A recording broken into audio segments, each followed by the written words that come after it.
नमस्कार, सी न्यूज़ भारत देख रहे हैं आप। मैं हूं अखिलेश पांडे। वक्त हो चुका है न्यूज़ बुलेटिन का। इस बुलेटिन में हम जानेंगे कि कहां दुर्गा पूजा आयोजन के लिए चंदा इकट्ठा करने के लिए युवाओं ने निकाली नई तरकीब, कहां पुलिस ने अवैध हथियारों की फैक्ट्री का किया भंडाफोड़ और 2 आरोपियों को किया गिरफ्तार। साथ ही जानेंगे कि कहां पुलिस महानिरीक्षक ने किया दुर्गा पूजा के विभिन्न पंडालों का निरीक्षण। ऐसी और भी तमाम खबरों पर आइए विस्तार से करते हैं चर्चा। बुलंदशहर में सिकंदराबाद पुलिस ने अवैध हथियारों की फैक्ट्री का भांडाफोड़ किया है। मौत के सामान के 2 सौदागर नितिन और विकी भी पुलिस ने गिरफ्तार किए हैं। आरोपियों से आधा दर्जन से अधिक बने व कई अधबने तमंचे बरामद किए हैं। आरोपियों से हथियार बनाने वाले उपकरण भी पुलिस ने बरामद किए हैं। आरोपियों का तीसरा साथी शेख फरार शेखर की भी तलाश पुलिस कर रही है। पुलिस ने अवैध हथियार फैक्ट्री का भंडाफोड़ किया है। कितने हथियार बरामद? ये थाना पुलिस को सूचना मिली थी कि 2 व्यक्ति जो रामगढ़ के रहने वाले हैं, उनके द्वारा कुछ अवैध असलहे बनाने का कार्य किया जा रहा है। इस सूचना पर थाना पुलिस ने छापा मारा। उस दौरान इनको करीब 4 तमंचे 315 बोर के, 3 तमंचे 12 बोर के, 1 अर्धनिर्मित तमंचा और 3 कारतूस वहाँ प्राप्त हुए, टेस्ट के लिए रखे गए थे। और अन्य सामग्री जो इसके बनाने में काम आती है वो सारी चीज़ें प्राप्त हुई हैं वहाँ पर। इस प्रकार से एक बड़ी कामयाबी सिकंदराबाद पुलिस को मिली है, जिनके द्वारा इतने अवैध असलहों की बरामदगी की है। सर, क्या इनका आपराधिक इतिहास है? क्या ये दिल्ली वगैरह में भी तमंचे सप्लाई किया जाता है? अभी आपराधिक इतिहास इनका कोई नहीं मिला है, उसकी छानबीन की जा रही है। और जो इनके द्वारा अभी तक जो बताया गया है, इनके द्वारा क्या नाम है, जो तस्वीर सप्लाई की बात जो है अभी उन्होंने स्वीकार नहीं किया, लेकिन अभी इसमें और छानबीन की आवश्यकता है। इनके कुछ और साथी हैं, उनका अभी यहाँ पर नाम का खुलासा नहीं किया जा रहा, लेकिन उनको भी इसमें शामिल माना जा रहा है और उनके हिस्से के खिलाफ भी जांच करके आवश्यक कार्रवाई की। बुलंदशहर से सी न्यूज़ संवाददाता नितिन सिंह राजपूत की रिपोर्ट। भागलपुर में दुर्गा पूजा शुरू हो चुकी है। ऐसे में दुर्गा पंडाल का निर्माण जोरों पर है। कहीं कहीं पंडाल को अंतिम रूप भी दिया जा चुका है। वहीं दुर्गा पूजा के भव्य आयोजन के लिए चंदा भी लिया जा रहा है, लेकिन इस बार भागलपुर के रंगरा गांव के युवकों ने चंदा लेने के लिए एक ऐसा तरीका अपनाया है जिसके बारे में हर ओर चर्चा हो रही है। आपने दुर्गा पूजा के लिए गाँव में घर घर चंदा वसूलते हुए पेन कॉपी लेकर युवक को तो देखा होगा, लेकिन इस दौरान अक्सर लोग ये बहाना बना देते थे कि पॉकेट में कैश नहीं है, कल देंगे या भिजवा देंगे, जिसके बाद दुर्गा पूजा के लिए ऑनलाइन चंदा लिया जाने लगा है। जी हां, भागलपुर जिला मुख्यालय से 40 किलोमीटर दूर रंगरा प्रखंड के रंगरा गांव के एक युवक दुर्गा पूजा के आयोजन को लेकर युवक अपने हाथ पर फोन पे या QR कोड डिजिटल चंदा ले रहे हैं। इस बार आप लोग चंदा लेने निकले हुए हैं। चंदा डिजिटल मोड और ये आपका जो है मैनुअली मोड दोनों में हो रहा है। इसको लेकर के क्या कुछ कहेंगे आप? सबसे पहले तो मैं बताना चाहूँगा कि हमारा ये ऑनलाइन और ऑफलाइन दोनों चंदा हो रहा है और हम लोग एकत्रित पूरे गांव से सभी के घरों से हर एक जो भी जिसको जो भी होता है, ऑफलाइन देना हो ऑनलाइन देना हो, हम लोग सभी से लेके माता के चरणों में प्रसाद के रूप में हम लोग अर्जित करते हैं। और हम लोग कुछ अन्य भी ले रखा है जो भी हम लोग को, और हम लोग सारे लोग पूरे गांव से चंदा एकत्रित करके माता का पूजा करते हैं। आपके टोली में और कितने सदस्य हैं? हमारे टोली में 20-25 सदस्य हैं। कुछ बुजुर्ग लोग हैं, वो हर एक गली गली घूम घूम के जो उसके जो अनुसार चंदा होता है वो हम लोग करके। नहीं, सभी लोग साथ में ही हैं हम लोग, लेकिन थोड़ा वो आगे गए हुए हैं। हम लोग यहाँ पे चंदा ले रहे थे तो आपने देखा ही, तो अभी मैंने आपको बताया। और ये वाला आइडिया कहाँ से आया? ये वाला आइडिया प्रधानमंत्री नरेंद्र मोदी के द्वारा जो अपना डिजिटल इंडिया का जो चलाया गया स्कीम, तो हम लोग अपने गांव में भी सबको जागरूक कर रहे हैं ऑनलाइन सबको पैसा देने का, डिजिटल करने का, ताकि इससे बहुत आदमी को जानकारी भी हो जाए अगर नहीं पता है तो। यही सब देख के हम लोग आगे सबको बता रहे हैं। डिजिटल को आप सपोर्ट करते हैं? यस, डिजिटल को सपोर्ट कर। क्या नाम हुआ आपका? मेरा नाम अमन सिंह निक्की हुआ। अच्छा, आप किस दुर्गा पूजा समिति से हैं? भगवती दुर्गा पूजा समिति रंगड़ा नगोछिया के अंतर्गत ये हमारा ये रंगड़ा प्रखंड है। भागलपुर से सी न्यूज़ संवाददाता राहुल कुमार सिंह की रिपोर्ट। भागलपुर में गांधी जयंती के अवसर पर तिलका मांझी भागलपुर विश्वविद्यालय के गांधी विचार विभाग में कार्यक्रम का आयोजन किया गया। कुलपति डॉक्टर जवाहर लाल ने यहां लगे महात्मा गांधी की प्रतिमा पर माल्यार्पण किया। वहीं इस अवसर पर विभाग के शिक्षक और छात्र कार्यक्रम के दौरान मौजूद थे। कुलपति ने कहा कि गांधी जी कभी मर नहीं सकते, उन्होंने सिर्फ शरीर त्यागा है, उनके विचार आज भी जिंदा है। आज से गांधी जयंती के उपलक्ष्य में माल्यार्पण किया गया। क्या उद्देश्य सर? मैं गांधी जयंती के अवसर पर महात्मा गांधी के द्वारा बताए हुए जो सबसे बड़ा रास्ता है सत्य और अहिंसा, सत्याग्रह, हमारे छात्र छात्राएं शिक्षक उस चीज़ को अपनाएं गांधी जी की। दूसरी चीज़ जो करना है, अभी हम लोगों ने प्रार्थना की, अल्लाह ईश्वर तेरो नाम सबको सम्मति दे। तो वैसी सोच जब बढ़ेगी, चाहे वो हिंदू हो, मुस्लिम हो, सिख हो, ईसाई हो, इन सभी को एक साथ मिल करके करना होगा, तभी हमारा भारत जो है विश्व गुरु कहलाएगा। क्योंकि अभी प्रधानमंत्री ने भी कहा है सबका साथ सबका विकास। व्हाट इट मीन्स सभी धर्म के, सभी जाति के, सभी सेक्स के लोग एक साथ मिल करके भारत के विकास के बारे में सोचें, विश्वविद्यालय के विकास में सोचें। तो सबका साथ सबका विकास है ना। ये जो गांधी जी का जो थाट्स था, अल्लाह ईश्वर तेरो नाम सबको सम्मति दे भगवान, सबको सुबुद्धि दे ईश्वर, है ना। गिरजा, गुरुद्वारा, ये सारी चीज़ें सब एक हैं। भगवान अलग अलग नाम से विराजमान हैं और उसके चलते धर्म की लड़ाई जो आजकल चल रही है, that should be stop immediately. ये नहीं कि हमसे ये पेपर में बहुत अच्छे न्यूज़ नहीं आते कि कोई सिख ईसाई बन रहा है तो ये बन रहा है, तो हिंदू मुस्लिम बन गया, मुस्लिम तो सब एक है यार। क्या है डिफरेंस? तो समाज और देश और व्यक्ति का विकास तभी होगा जब हम महात्मा गांधी के पद चिन्हों पर चलें। महात्मा गांधी के बारे में कहा जाता है, मैंने एक आर्टिकल पढ़ी, इज़ महात्मा डाइड? क्या महात्मा मर गए? Mahatma Gandhi is Gandhi died? क्या गांधी जी मर चुके? नो, ना तो मरे हैं और ना तो मरेंगे। मरे हैं, उन्होंने अपना शरीर का त्याग किया, लेकिन उनके जितने भी प्रिंसिपल्स हैं, चाहे नारी सम्मान की बात हो, चाहे श्रम की बात कीजिए, चाहे शिक्षा की बात कीजिए, चाहे चिकित्सा की बात कीजिए, चाहे सफाई की बात कीजिए, उस पर बड़े बड़े साहब पूरे देश में कार्यक्रम चल रहे हैं। उन्होंने कहा कि बिना नारी का जो जीवन जो है अधूरा है और समाज का विकास नहीं किया जा सकता। छोटी बात थी, उस पर अब जो है महिला सशक्तिकरण की बात आ गई, हर क्षेत्रों में महिलाओं को रिजर्वेशन दे रहे। उन्होंने कहा कि शिक्षा जो है बुनियादी शिक्षा, हमको स्कूल है कि बुनियादी शिक्षा के अंतर्गत हम लोग बागवानी करते थे, चरखा चलाते थे, ये सारा काम करते थे। भागलपुर से सी न्यूज़ संवाददाता राहुल कुमार सिंह की रिपोर्ट। बुलंदशहर में सिकंदराबाद पुलिस ने अवैध हथियारों की फैक्ट्री का भांडाफोड़ किया है। मौत के सामान के 2 सौदागर नितिन और विकी भी पुलिस ने गिरफ्तार किए हैं। आरोपियों से आधा दर्जन से अधिक बने व कई अधबने तमंचे बरामद किए हैं। आरोपियों से हथियार बनाने वाले उपकरण भी पुलिस ने बरामद किए हैं। आरोपियों का तीसरा साथी शेख फरार शेखर की भी तलाश पुलिस कर रही है। पुलिस ने अवैध हथियार फैक्ट्री का भंडाफोड़ किया है, कितने हथियार बरामद? ये थाना पुलिस को सूचना मिली थी कि 2 व्यक्ति जो रामगढ़ के रहने वाले हैं, इनके द्वारा कुछ अवैध असलहे बनाने का कार्य किया जा रहा है। इस सूचना पर थाना पुलिस ने छापा मारा। उस दौरान इनको करीब 4 तमंचे 315 बोर के, 3 तमंचे 12 बोर के, एक अभिनिर्मित समर तमंचा और 3 कारतूस वहाँ प्राप्त हुए, टेस्ट के लिए रखे गए और अन्य सामग्री जो इसके बनाने में काम आती है वो सारी चीज़ें प्राप्त हुई हैं वहाँ पर। इस प्रकार से एक बड़ी कामयाबी सिकंदराबाद पुलिस को मिली है, जिनके द्वारा इतने अवैध असलहों की बरामदगी की गई है। सर, क्या इनका आपराधिक इतिहास है? क्या ये दिल्ली वगैरह में भी तमंचे सप्लाई किया करते थे? अभी आपराधिक इतिहास इनका कोई नहीं मिला है, उसकी छानबीन की जा रही है और जो इनके द्वारा अभी तक जो बताया गया है, इनके द्वारा क्या नाम है, जो असले की सप्लाई की बात जो है अभी उन्होंने स्वीकार नहीं किया, लेकिन अभी इसमें और छानबीन की आवश्यकता है। इनके कुछ और साथी हैं, उनका अभी यहाँ पर नाम पर खुलासा नहीं किया जा रहा, लेकिन उनको भी इसमें शामिल माना जा रहा है और उनके हिस्से के खिलाफ जांच करके आवश्यक कार्रवाई की। बुलंदशहर से सी न्यूज़ संवाददाता नितिन सिंह राजपूत की रिपोर्ट।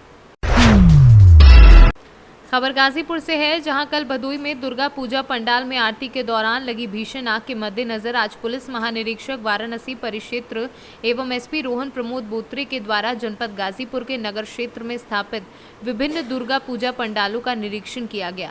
निरीक्षण के दौरान आईजी व एसपी के द्वारा पंडालों में पर्याप्त सुरक्षा व्यवस्था तथा अचानक होने वाली किसी भी दुर्घटना से निपटने के लिए आवश्यक सुरक्षा सामग्री व उपकरणों का निरीक्षण किया गया। वहीं आईजी व एसपी ने दुर्गा मूर्ति स्थापित करने वाले आयोजकों से पंडालों में बालू, पानी व आग बुझाने वाले अग्निशमन यंत्रों को रखने के निर्देश दिए। गाजीपुर से सी न्यूज़ संवाददाता रामू चौरसिया की report. Azamgarh Bardaha police team पर जानलेवा हमला करने वाले आरोपियों में से एक मुठभेड़ में गिरफ्तार कर लिया गया है, जिसकी पहचान आसिफ पुत्र अयाज उर्फ मुन्ना निवासी कस्बा देवगांव कोतवाली आजमगढ़ के रूप में हुई है।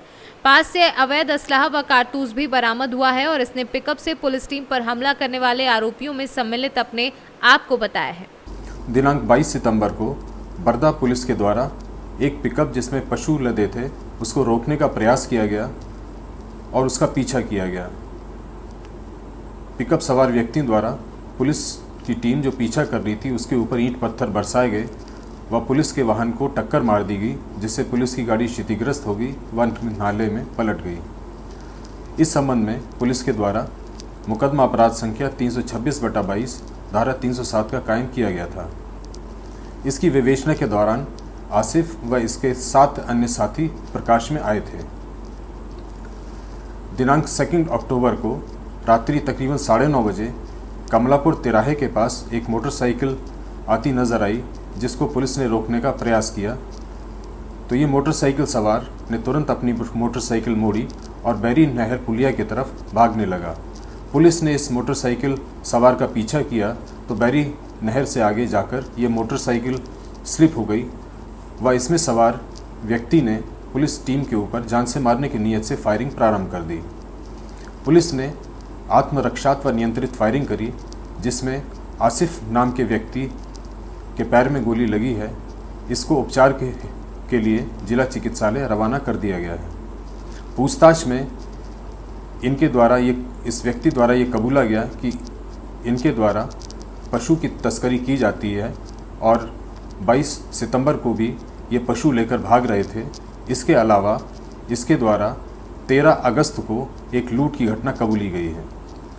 पुलिस टीम को अच्छे कार्य के लिए इनाम की संस्तुति की गई है।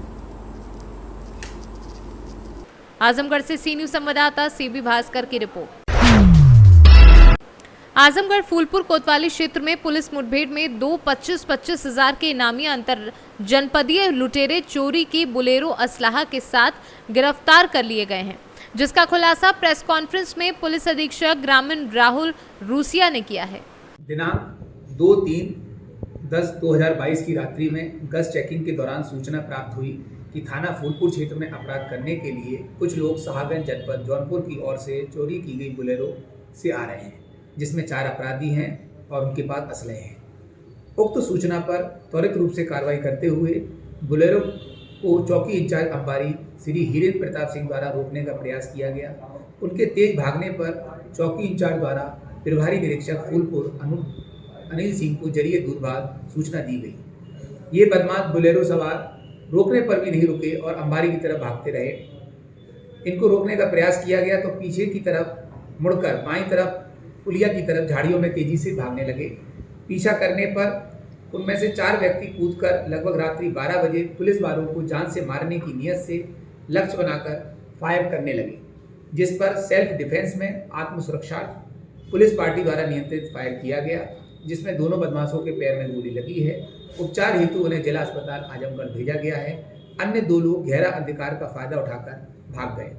घायल बदमाशों की पहचान तबरेज पुत्र हाफिज उर्फ जहूर निवासी मुड़ियार थाना फूलपुर जनपद आजमगढ़ के रूप में हुई है।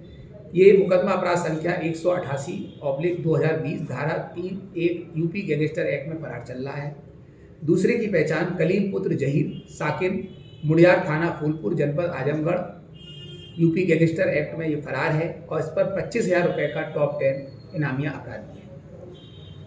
अभियुक्त कलीम के विरुद्ध 18 एवं अभियुक्त तबरेज के विरुद्ध 19 आपराधिक जघन्य मामले दर्ज हैं। दोनों अभियुक्तों के विरुद्ध थाना फूलपुर पर मुकदमा अपराध संख्या 315/22 IPC 307 एवं 3/25 आर्म्स एक्ट पंजीकृत कराया गया है। इनके पास से एक चोरी की बुलेरो, 2 नाजायज तमंचा 315 बोर, 2 जिंदा कारतूस 315 बोर, 7 अदद खोखा कारतूस 315 बोर तथा 4,500 रुपये नकदी बरामद हुआ है। आजमगढ़ से सी न्यूज़ संवाददाता सीबी भास्कर की रिपोर्ट। जनपद मोहाली पंजाब के 2 युवक फर्रुखाबाद जहानागंज में एक ट्रक व 464 पेटी अंग्रेजी शराब के साथ गिरफ्तार किए गए हैं। अंतर्राज्यीय शराब तस्करी करने वाले गिरोह के 25,000 का इनामी व उसका साथी अभियुक्त गिरफ्तार एक ट्रक व 464 पेटी अंग्रेजी शराब सहित बरामद किया गया है। फर्रुखाबाद से सी न्यूज़ संवाददाता सूरज शुक्ला की रिपोर्ट। फिरोजाबाद में भारतीय किसान यूनियन के कार्यकर्ताओं के द्वारा किसानों का लगातार हो रहे उत्पीड़न को लेकर एक प्रेस वार्ता का आयोजन किया गया, जिसमें किसानों की अनेक समस्याओं को लेकर चर्चाएं की गई, जिसमें कुछ विचार इस प्रकार के हैं। किसानों के लिए खाद भंडार, बिजली की आपूर्ति, सभी सिंचाई माइनर एवं बम्बाओं की विविध तरीके से जाँच कराएं, सभी किसानों के रजिस्ट्रेशन कराकर उनको बीज खाद उपलब्ध कराएं, जिले के सभी PHC व CHC केंद्रों पर दवाएं उपलब्ध कराएं व अन्य मांगे शामिल रहीं। शोषण होता है तो हमारे सारे पदाधिकारी एकजुट हो गए, सारे जिलों के संगठन के पदाधिकारी एकजुट हो गए, उस किसान को आवाज़ को दबने नहीं देंगे और बाकायदा इंसाफ दिलाने की कोशिश करेंगे।